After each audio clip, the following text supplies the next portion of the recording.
This video is on theoretical and subjective probability. Theoretical probability has equal likely outcomes. Our step one is to count the total possible outcome, the number of the sample space. Step two is to count the total possible ways the item of interest occurs, the number of the event.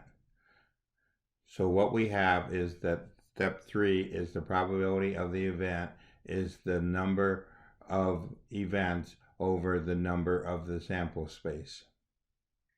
Find the probability exactly one tail when the coin is tossed twice. So we take a look at our tree diagram and we see that the combined outcomes that there are four, and we're using the abbreviated terminology. So head, head, head, tail, tail, head, tail, tail. The event we're looking at is exactly one tail, so that occurs when we have a head and a tail or a tail and a head. The probability then is the number of the events over the number of the sample space.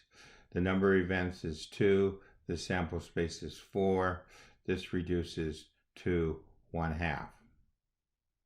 We type the 2/4 into our calculator and it gives us the answer is 0.5.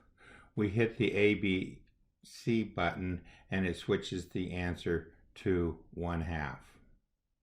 We next look at find the probability getting a 2 when you roll a dice.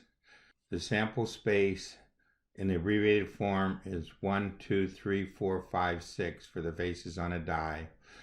The event that we want to get a 2, the probability of this event is the number of the event, which is 1, over the number of the sample space, which is 6. Putting this into our calculator, we end up with this decimal answer. Our last item is subjective probability. It is an estimate based on experience or intuition. An example of this would be that there's a 75% chance a friend will get engaged next year. This ends our video on theoretical and subjective probability.